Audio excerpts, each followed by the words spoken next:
Thanks, Joanna. Thank you, everyone. It's great to be here, and I'm joining you from Edmonton today, which is on Treaty 6 territory and Region 4 of the Métis Nation. I'm the director of the Community University Partnership for the Study of Children, Youth, and Families at the School of Public Health in the University of Alberta, and I'm a board member of CBRCanada, and very excited to be able to talk to you today about the Emerging Community-Based Researcher Award. As Joanna mentioned earlier, this year we received 18 amazing nominations for emerging community-based researchers who came from 11 different community and university-based research centers from across the country. The work of these nominees spanned health, social, education, and environmental issues from child and family welfare, housing and affordability, justice-related issues, gender-based violence, mental health, systemic racism, health and well-being, education, and the climate crisis. The nominees represented the diversity of journeys that bring one to the field of community-based research, whether that was a more traditional academic journey, while others' journeys wove from community to academia and back again.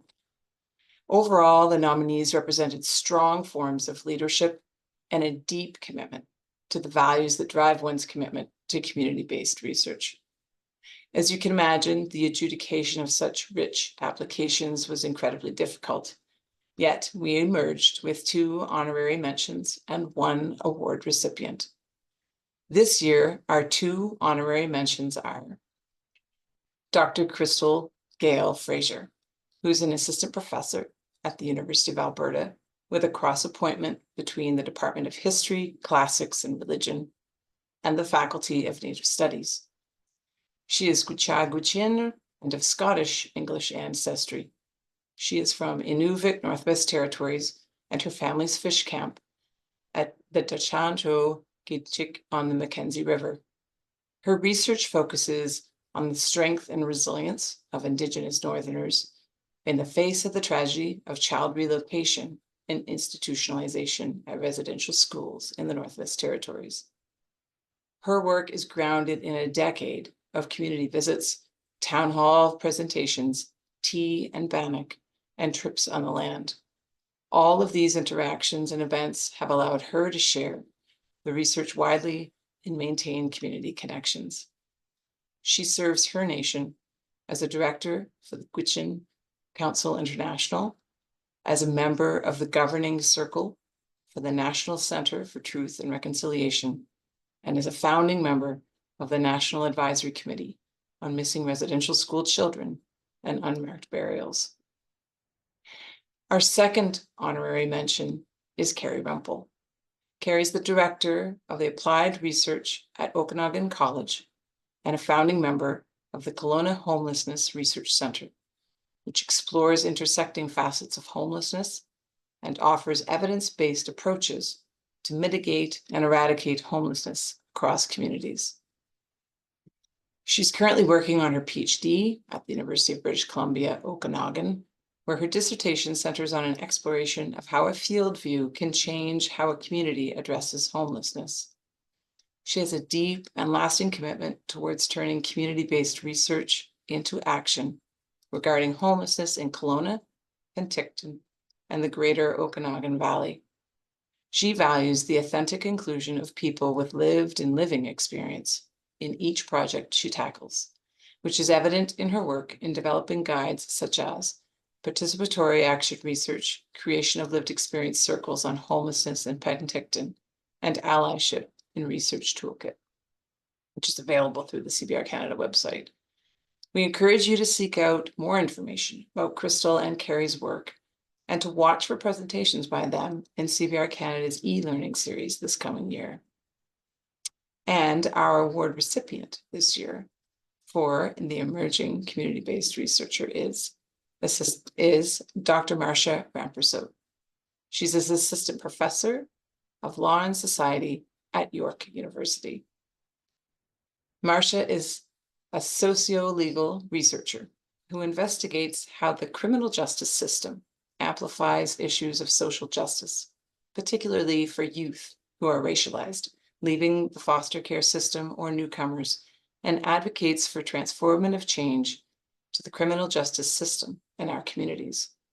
Marsha's doctoral research, To Protect or to Punish, Illuminating Pathways for Care to Decriminalization, explored the compounding effects of the child welfare and criminal justice systems on young adults in Ontario, and was inspired by her community work with the Elizabeth Fry Society in Kingston and Stepstones for Youth in Toronto. The findings of the work were mobilized into a co-authored public policy report called Half the Time I Felt Like Nobody Loved Me: The Costs of Aging Out of State Guardianship in Ontario. This work contributed to discussions in the province as the Ministry of Children, Community and Social Services were redesigning child welfare policy. The ministry's Ready, Set, Go policy, which aims to provide more support to youth preparing to transition out of care, was released in April of 2023. Marsha continues to work in the field as a researcher and mentor and is expanding community partnerships and projects. Congratulations to you, Marsha, and we invite you to talk a little bit more about your work with us. Oh, I'm unmuted. I'm just going to share my screen.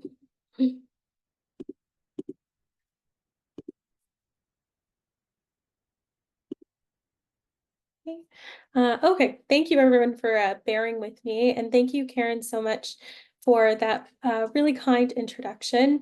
I also want to very quickly say congratulations to Mike and Sheila for winning the Campus Community Partnership Award. That's really fantastic, and everyone who had honorable mentions. The research, I do not envy the adjudicating committee at all, because I think there were some great projects nominated this year and some amazing research happening across the country. So thank you all.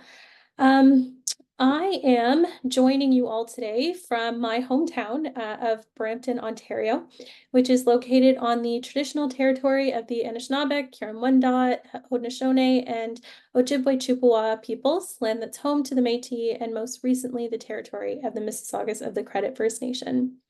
I do want to start today by expressing my deep gratitude to Community-Based Research Canada, to the adjudicating committee, for recognizing me as their 2024 Emerging Community-Based Researcher. It's an absolute honor to be recognized and supported for the research I do. I also want to send a warm thank you to Julia, who's been coordinating with me by email in preparation for today. So thank you so much, Julia, for your help in the past few weeks. And I want to acknowledge the support from my community for nominating me for this award. So thank you so much to York University, and in particular Leanne Bennett and Abigail Bogus for the institutional nomination.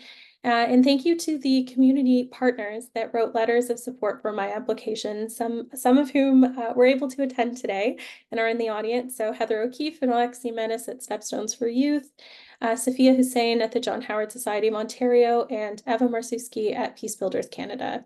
I am very grateful to be in community with all of you folks and the organizations that you are a part of. Before I talk more about my community research, I wanted to briefly share with you my journey to becoming a community-based researcher. And actually, my family's in the audience right now, and I'm pretty sure they're like, oh my gosh, you didn't tell me you're including pictures, but I did, haha. What better place to start than with where I learned what community is? For me, my first imaginings of what community means came from my family. In the bottom right picture on the slide, it's a photo of my maternal grandparents, my mom, and her siblings, all of whom immigrated to Canada from Guyana throughout the 1970s and 1980s. And since they arrived, our family has grown exponentially, as you can see in the other two photos. But I share these photos to impress upon you that it was through my relationships with my sister, with my parents, my grandparents, my huge extended family, that I learned what it means to be in community and to care for and support one another. My grandmother was the heartbeat of our family, and I learned so much from her. She came from the humblest beginnings, but that never stopped her from sharing what she could with others: food, clothes, time, advice. And I learned from her that your community doesn't start and stop with those you're related to. If you're able to put yourself in the shoes of another, to empathize with them, you'll feel a responsibility to extend care and support to them too. My notion of community that started with my family deepened and expanded when I started grad school in the sociology department at Queen's University in Kingston, Ontario. And this is a photo of a mural that was painted in the neighborhood I lived in there, which reads, "What makes a good neighborhood is to notice that we're part of a bigger picture."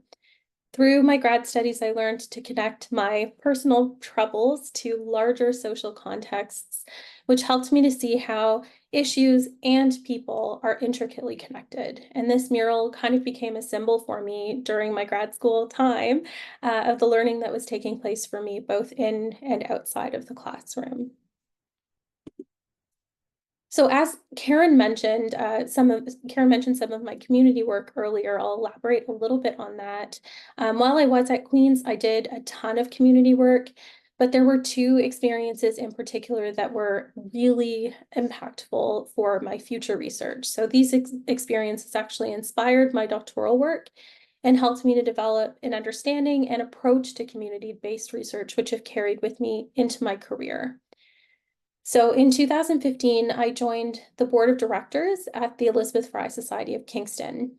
EFRI is an organization that supports women who are imprisoned, who were recently released from prison, or who are at risk of experiencing criminalization. With some of the EFRI staff and board members, I was given the opportunity to visit a local jail, the Quinte Regional Detention Center, and it was there that I learned about Kingston's growing bail problem. Many women were being denied bail, and those who were released were often being given these long lists of restrictive conditions that were really effectively setting them up to fail. And if they breached a condition, so like if they had a curfew condition, for example, and they came home late, that would constitute a breach. And then they risked being sent back to jail. In response to this problem, EFRI co-developed a bail support program with Queen's Legal Aid, and it had dramatic results in helping women to be released from jail with realistic plans, and then pairing them with community support to ensure that they could remain in their communities. Working with EFRI through the development of this program really sparked my interest in the bail system. I knew that the problem was significant in Ontario, and so I was inspired to explore it further in my doctoral work.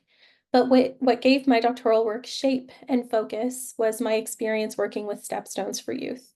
In 2015, I worked at Stepstone's 2-week summer camp. This week is exclusively for girls who come from low income, undocumented, or otherwise marginalized groups.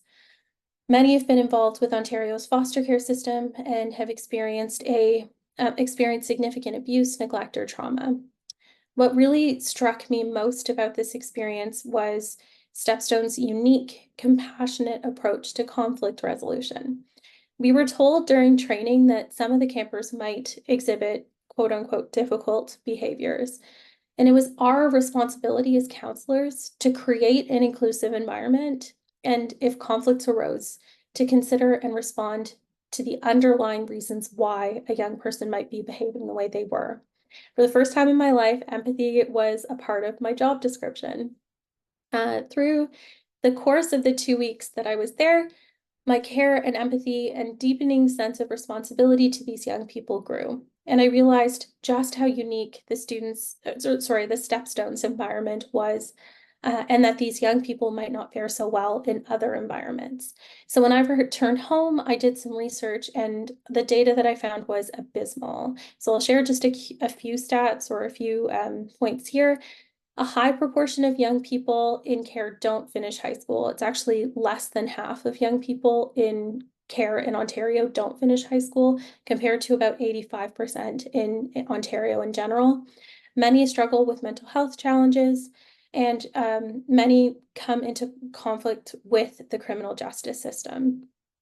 I brought together my experiences with Elizabeth Fry and Stepstones in order to consider the challenges that this group of young people might face if they came in contact with the criminal justice system. And thus my doctoral research was born, resulting in my dissertation, To Protect or to Punish: Eliminating Pathways from Care to Criminalization.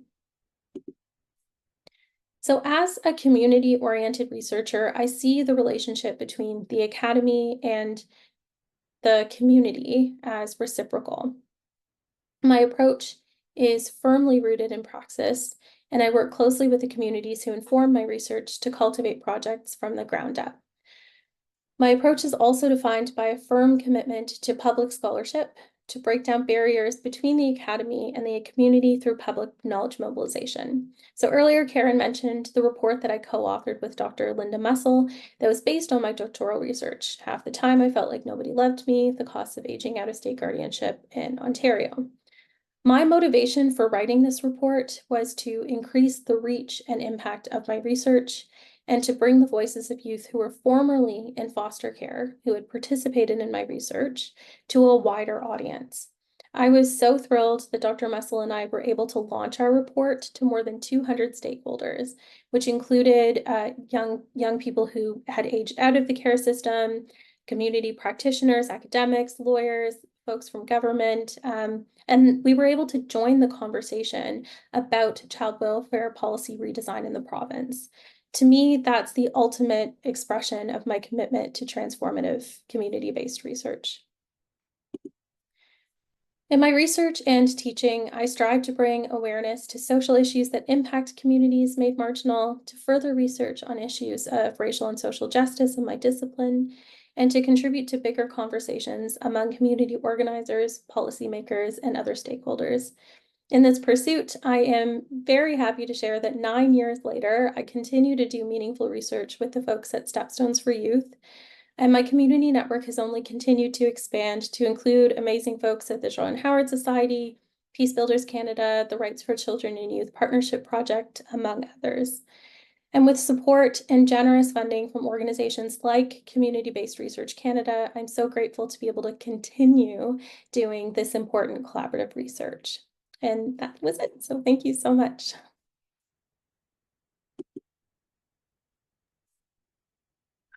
Marsha, thank you so much for that. That was amazing. And I'm really glad that some of your family members and colleagues were able to join you today. And I really like at the heart of community-based research is relationship building, and you need to get to know people human to human to be able to build those relationships. And the fact that you took the time to show us, I believe that was that your wedding picture? So beautiful, beautiful pictures that you shared, introducing us to your grandma. Thanks for doing that. And I could definitely tell that from your approach to your work, like through working with EFRI, Stepstone, and John Howard Society, that you took the time to get out there and be in community, not just staying in the confines of the university and your office. So I really, really appreciate that. So thanks for sharing that, and congratulations.